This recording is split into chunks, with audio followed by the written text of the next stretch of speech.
Folks, what we're going to be using tonight is a high pressure sodium light, 400 watts, run by a generator. Starts off looking like this. As it gets dark, we'll turn it over and point it straight into the water there to concentrate the bait fish up under the boat.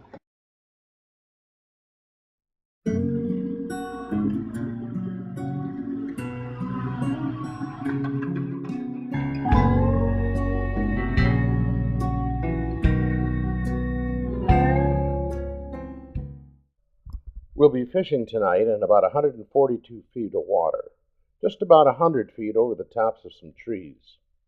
Lance anchors off the edge of the tree line just at the channel, hoping to entice these stripers out of the trees.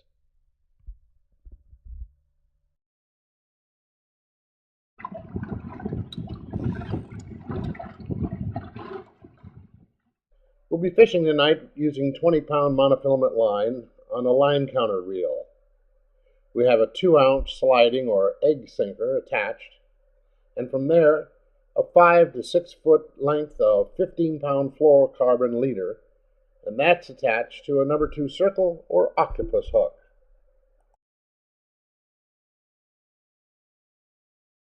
I put one on each side of the boat in the very front and then 4 around the back corner of the boat, and they hardly ever get around each other.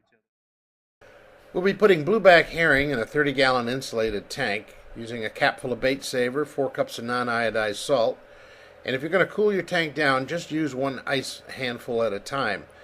Use white netting for bait handling and always net just 1 bait fish.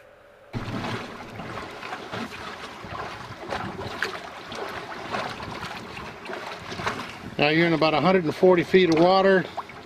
You're letting your bait down to about how many feet?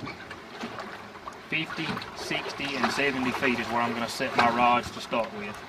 And the reason you're going 3 different depths is to determine where the fish are going to be. So depending on the fish that you catch, and at what depth is where you'll start putting the rest of them in when it gets dark, right? Correct.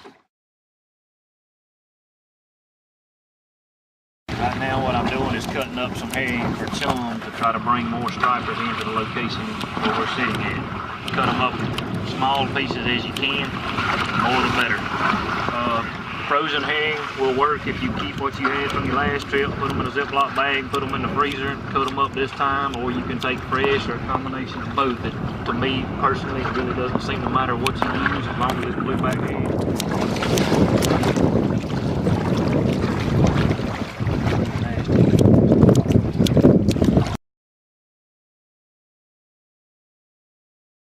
It's a 2-cycle generator, not the quietest thing in the world, but it runs very well.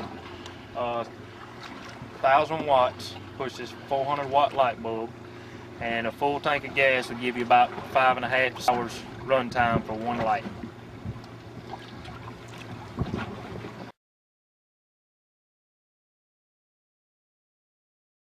It varies on any given day depending on the conditions, the moon phase, the time of day, whether they're generating or have been generating or not. It varies on just about anything. Wind direction, wind speed. It could be as little as 10 to 15 minutes you'll start seeing a bunch of bait fish. It could be as much as an hour to an hour and a half before you start seeing the bait fish. But it's definitely a cycle. It starts with the plankton, then moves to those smaller bait fish, and then to the little larger bait fish, and ultimately you bring in your bluebacks. Yes, that's exactly what happens. Now, when there's a moon out, how difficult is that? Does that create a competition between your light and the moonlight? Yes, it does. It makes it very difficult when the moon is getting closer to full. The week or so before and after the full moon is very tough fishing sometimes. But if you'll start out with your light before it ever gets completely dark, before the moon starts coming up over the trees, it seems to be a lot easier to get the bait fish up to you than it would be if you come out here at 10, 11 o'clock at night to get started. Once the moon gets up there, it's hard to compete with it. But if you get started before the moon does, it's generally a lot easier to do. Now, once you get the bait fish coming up underneath you, do you ever pull up the anchor and start drift fishing? And if so, does your bait come along with you? Personally, I don't pick up the anchor and start drifting like that, because once I've spent the time to get set up where I'm at, get the chum in the water, get the bait fish where I'm at, I like to stay right there and give it at least 2 to 3 hours to see if the fish are going to bite there before I do anything else. I may vary the depths at which I have my bait. Sometimes I may take a bait and cut it in half and drop down there to see if they want to bite that. I'll basically the same thing as power reeling. I'll watch them on the depth finder and drop the bait down in their face and then reel it up away from them. Pull on the lines. I do all kind of things to try to get the fish to bite while I'm sitting out here. But I generally do not move in less than 2.5 to 3 hours. Sometimes it's a lot longer than that. All right. And you say that's some bait fish that are already starting to come up. It's going to be those little 3/4 inch, about 6. And this little cloud right in here at 50 foot is going to be some a little bit bigger bait fish, but they're not real big yet. And we're going to keep watching this screen as time goes on, and we're going to see how it changes over time.